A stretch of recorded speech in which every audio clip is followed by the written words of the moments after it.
Warahmatullahi wabarakatuh. Di sini saya akan menjelaskan makalah ilmu kalam kelompok 3 yang mana terdiri dari Mbak Priska Ayu Setianintias, Mbak Siti Nuronia, dan Mbak Nadiatul Fahriyah yang membahas mengenai sumber-sumber ilmu kalam. Nah, jadi poin yang pertama di sini yaitu pengertian Al-Qur'an sebagai sumber utama. Secara etimologis terdapat berbagai kalangan ulama tentang asal usul kata Al-Qur'an yang memiliki arti bacaan atau membaca. Sedangkan secara terminologis, sebagaimana disepakati oleh para ulama usul fiqh, ahli fikih, dan para bahasa, Al-Quran adalah kalam Allah yang mengandung mukjizat yang diturunkan kepada Nabi Muhammad SAW dalam bahasa Arab, dinukilkan kepada generasi-generasi selanjutnya secara mutawatir. Terdapat dalam mushaf. Membacanya merupakan ibadah dan dimulai dari surah Al-Fatihah dan ditutup dengan surah An-Nas. Kemudian yang kedua di sini hadis sebagai penjelasan akidah. Akidah secara bahasa berasal dari kata daqa'a yang berarti ikatan atau bisa dijabarkan dengan sesuatu yang ditetapkan atau yang diyakini oleh hati dan perasaan, yakni sesuatu yang dipercaya dan diyakini kebenarannya oleh manusia. Pendidikan berbasis akidah adalah sebuah pendekatan religi yang artinya suatu ajaran religi dari agama tertentu dijadikan sumber inspirasi untuk menyusun religi dari agama tertentu dan dapat dijadikan sumber dalam menentukan tujuan pendidikan, materi pendidikan, metode, bahkan sampai pada jenis-jenis pendidikan. Dalam segi fungsinya, akidah menghendaki agar seseorang yang bertauhid meniru dan mencontoh terhadap subjek yang terdapat dalam rukun iman.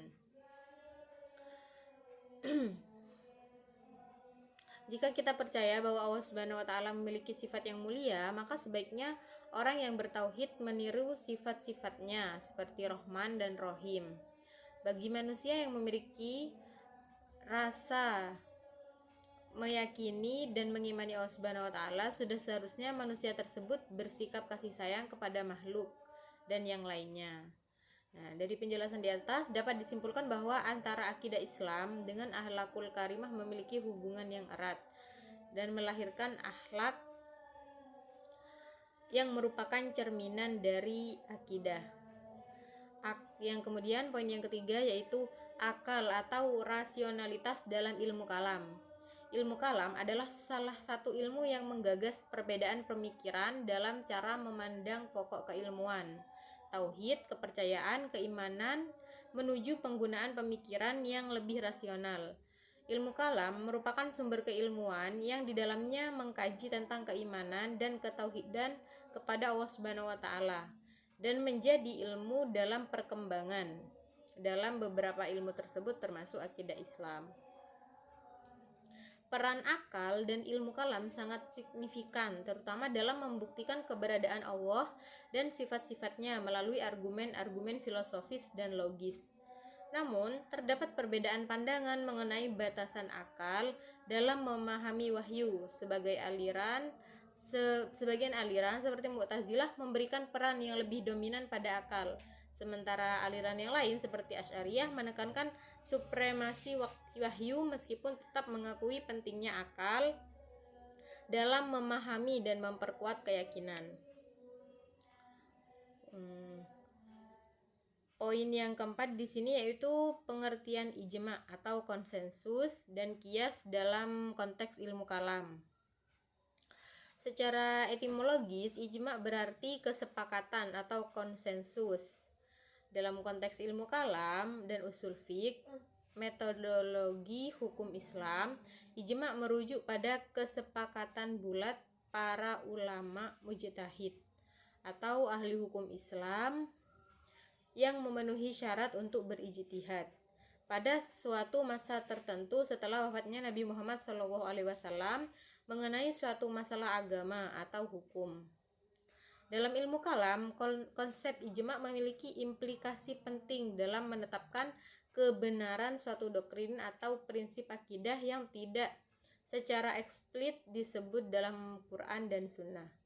Namun disepakati oleh mayoritas ulama atau seluruh ulama terkemuka pada masanya.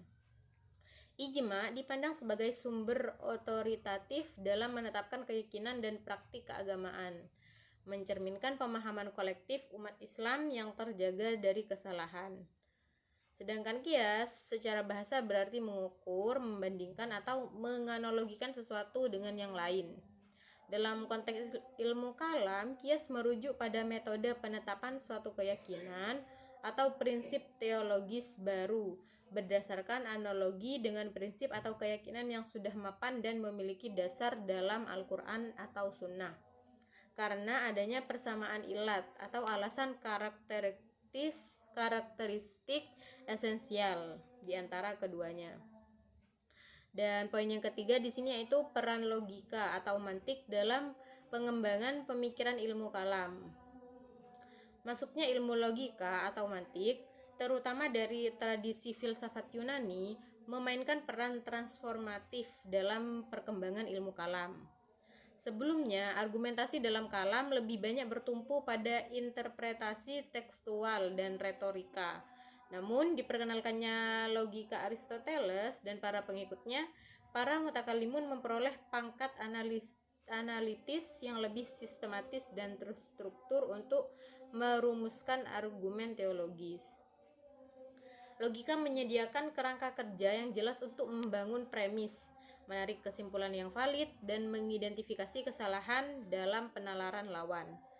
Penggunaan logika memungkinkan para ahli kalam untuk menyajikan argumen-argumen tentang keberadaan dan sifat-sifat Allah, kenabian, dan doktrin-doktrin Islam lainnya dengan lebih presisi dan koherensi.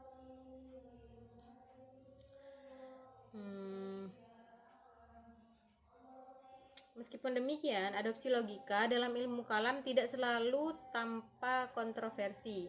Sebagian ulama tradisionalis mencurigai pengaruh asing dan potensi logika untuk menyesatkan dari pemahaman tekstual yang murni.